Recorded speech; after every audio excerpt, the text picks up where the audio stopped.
You're listening to the Music Educator podcast with your host, Bill Stevens, the 21st century music educator man.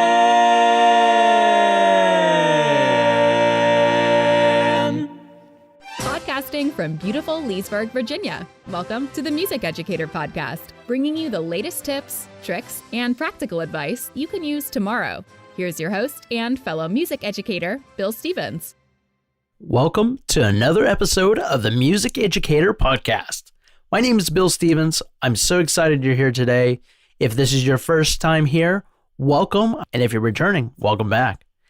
And today in season 4, episode 5, we're talking about why solfege is a useful tool for all musicians. Let's get started. Some of you may be familiar with the movie The Sound of Music. And in that movie, there was a famous song by Rodgers and Hammerstein called Do Re Mi, and it was a huge hit.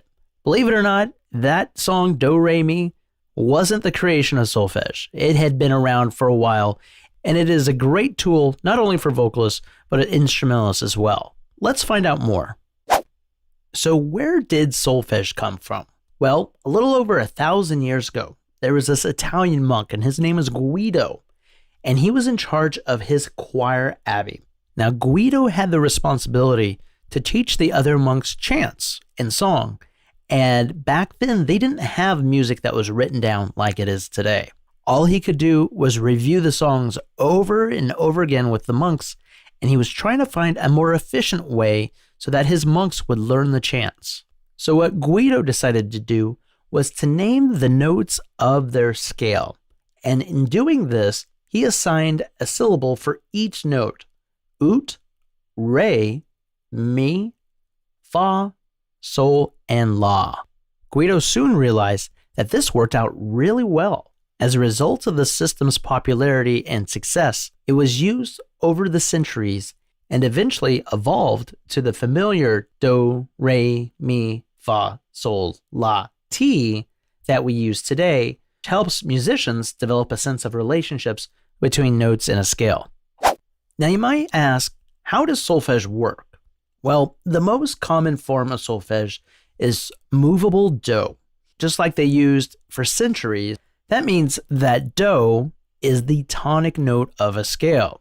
So, for instance, if you're playing or singing in C major, C is do. If you're in the key of F major, F would be do. And this made transposing songs much easier. And regardless of what key you were in, you would be able to recognize the pitch and the interval relationships. Now, why is solfege useful? As an instrumental teacher, I have to ask this constantly because, yes, it does take additional time in my rehearsals. Well, solfege is great for identifying relationships between different notes in the music.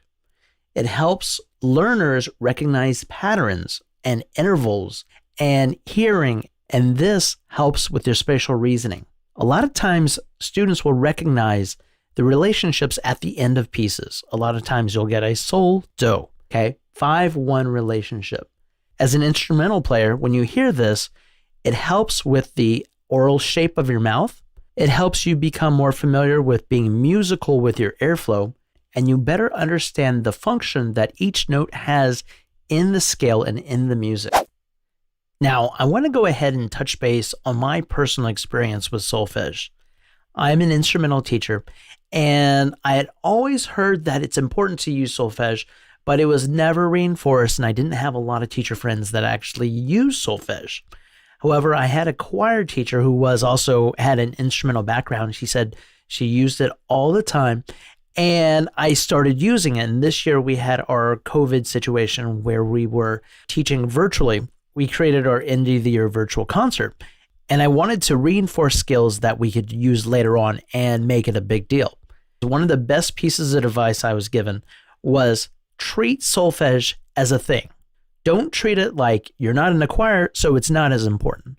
Treat it as just as important as learning rhythms, learning pitches, and believe it or not, that actually really worked with my students this year.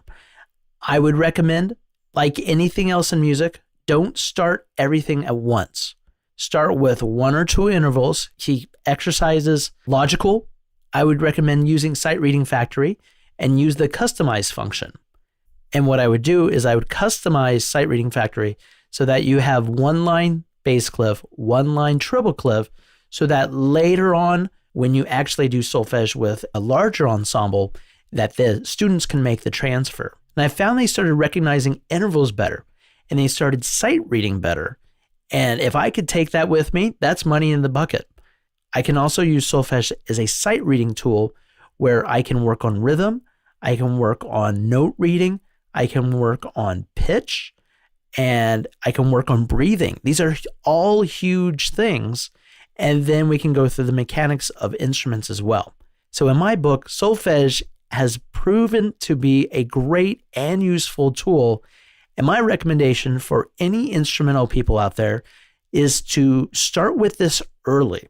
Only do it for probably about 2 to 3 minutes a day and do it. Incorporate this as part of your sight reading. Not only did they become better sight readers, but as a result of actually singing, whether it was on movable do or on la or actual note names, when they sung, their air support became stronger. They transferred that to their instruments.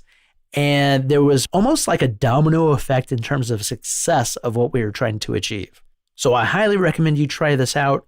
No matter what your background is, it will pay off. That is all the time we have for today.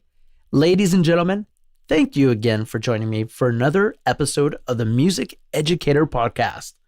It is a true pleasure to collaborate with lovers of music and educators like you. If you found value in today's episode, please feel free to comment and rate us on the Music Educator Podcast app, Apple Podcasts, or any other podcast aggregator.